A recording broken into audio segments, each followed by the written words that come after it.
लोग तावीज गंडों के पीछे पड़े रहते हैं। तावीज पहनना जिसमें कोई कुरान की आयत लिखी हुई हो या कोई दुआ लिखी हुई हो, शिरकिया कलिमात, कुफरिया कलिमात वगैरह उसमें ना हो, तो ऐसा तावीज पहनना मना नहीं है, जायज है। मैं तावीज पहनने को मना नहीं कर रहा हूं। कभी जरूरत पड़ जाए, मजबूरी हो, तो तावीज पहनने की इजाजत है। मैं ये कह रहा हूं कि लोगों ने तावीजों के चक्कर में अपने आप को बर्बाद कर दिया है। अमल कुछ नहीं करना है और तावीज के पीछे पड़े रहना है। ना नमाज पढ़ना है, ना कुरान पाक की तिलावत करना है, ना जिक्र करना है, ना कोई भलाई का काम करना है। बस तावीज लिख करके दे दो, तावीज बना करके दे दो। घर में कोई परेशानी आ गई, फौरन उसको शुबा हो जाता है कि इतने दिनों से हमारा घर अच्छा चल रहा था, हमारे बेटे अच्छी तरह हमारा देखभाल किया करते थे, हमारी बहू हमारी बात मानती थी, घर में सब कुछ सही चल रहा था। अब क्या हो गया, अचानक घर के अंदर एक दूसरे का चेहरा देखना गवारा नहीं करते।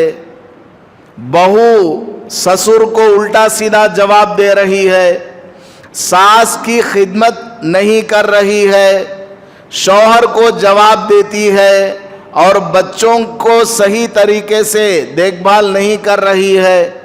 अचानक घर में क्या हो गया, वो क्या करते हैं, फौरन आते हैं हजरत के पास। हजरत, हमारे घर में कौन की क्या की कर डाले हैं, हमारे बैकां के बाला कट कर ले गए हैं कि कपड़े क्या तो भी कट कर ले गए हैं कि कौन की हमारे घर के ऊपर जादू करा डाले हैं, जादू। अब उनको कितना समझाया जाए, लोग मानते नहीं हैं। उनको समझाएं, अरे भाई जादू वगैरह कुछ नहीं है। घर में का हर आदमी अपने बारे में सोचे कि गलती कहां पर हुई है। बहू सास को जवाब कब से दे रही है, मैटर क्या है, हर आदमी सोचे कि मुझसे घर में क्या गलती हुई, औरत से क्या गलती हुई, बच्चों से क्या गलती हुई है। आदमी अगर एक 15-20 मिनट निकालेगा वक्त, हर आदमी घर में बैठ कर के सोचेगा कि किसकी गलती है। घर के अंदर जो टेंशन पैदा हो गया, आपस में चिड़चिड़ापन पैदा हो गया है, बातचीत करने का अंदाज और रवैया बदला हुआ है, आदमी अगर सोचेगा तो आदमी खुद अपने हाथ से अपने घर का इलाज कर सकता है। हमारी जबान ही ऐसी है जिससे हजार फितने पैदा होते हैं।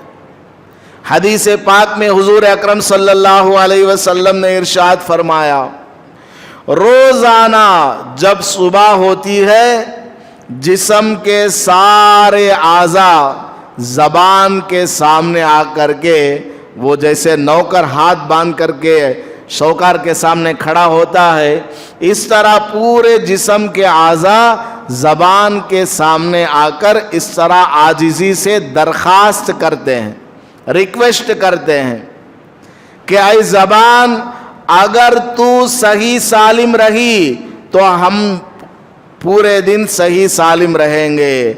अगर तूने कहीं गड़बड़ी की, गड़बड़ी तो तुम करोगी लेकिन पिटाई हमारी हो जाएगी। जबान से आदमी गाली देता है तो सामने वाला हाथ पैर तोड़ देता है। कोई आदमी ये नहीं करता कि जबान से इसने गाली दी है तो लाओ जबान को बाहर निकालो और 4 डंडे उसके ऊपर मारो, नहीं, हाथ पैर तोड़ देता है, सर फाड़ देता है। तो जबान बहुत बड़ा फितना है। वीडियो के नीचे सब्सक्राइब के बटन पर क्लिक करें, बेल के आइकॉन पर क्लिक कीजिए ताकि हर नई वीडियो की नोटिफिकेशन आपको मिल जाए।